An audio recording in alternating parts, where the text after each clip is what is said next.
So I'm going to start with this first one here. We're going to solve by factoring. So what I want to do is I'm going to work on this number 1 here. I want to get this equal to 0. So I'm going to move that 5x back over. Okay, so I got x squared plus 4x minus 5x minus 72 equals 0. Okay, I had to minus 5x from both sides. Alright, so then I need to combine my like terms. So I have x squared minus x minus 72. So now here's where I need to decide what times what is what multiplied to negative 72.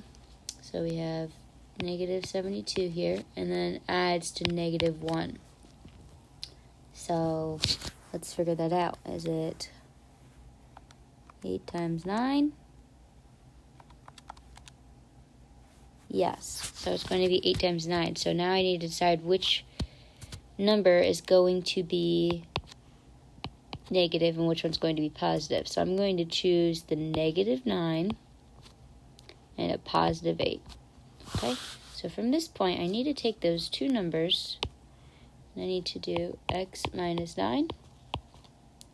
I need to do x plus 8 equals 0. Okay, so then what I need to do is I need to set these both equal to 0. So I'm going to do x minus 9 equals 0. I'm going to do x plus 8 equals 0. So my x's, if I add 9 to both sides, x will equal positive 9. If I minus 8 from both sides, I'll get x equals negative 8. So those are going to be my two solutions for this one. Okay, I'm going to go ahead and erase that and then work on the second one.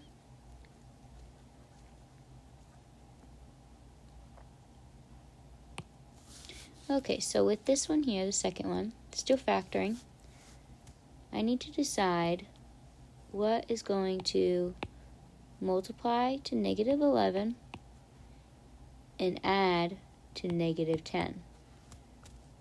Okay, so I'm going to do maybe 11 times 1. So I'm going to do a negative 11 here and a positive 1 there. So when I add those numbers together, I'll get a negative 10. When I multiply them together, I'll get a negative 11. Okay, so I'm going to put my two solutions in here. So I've got x minus 11, and I've got x plus 1 equals 0. So once again, I need to set these both equal to 0. I get x minus 11 equals 0. And I get x plus 1 equals 0. Okay, so add 11 to both sides. I get x equals 11. Minus 1 from both sides. I get x equals negative 1. Okay, that one's going to be that there. With the third one is a little tricky. So when I have an a there, coefficient there, I need to multiply a times c. Okay, so that is going to give me negative 112. So I'm going to actually do a table this time. So it multiplies to negative 112 and adds to positive 6. Okay, and I need to keep in mind I've got 2 there. You can group. I just do it with my little method here. Negative 2 equals 0. Okay, I like the table instead of the x because it gives you a little more room for trial and error. So I'm going to check this out. So let's see multiple of 112 divided by 2. That's going to give us 56, what we just did, 56 and 2. We see that doesn't add to 6, so let's try again. 112 divided by 3 doesn't work evenly. 112 divided by 4. Okay, so we got 4 and 28. That doesn't add to 6, so I'm going to try again. I'll try 6. That doesn't go evenly, so I'll try 7. So I've got 16 and 7. It's still not working, so I need to try something else. 112 divided by 8. Okay, so I've got 14 and 8. Okay, so I've got a winner here. 14 times 8.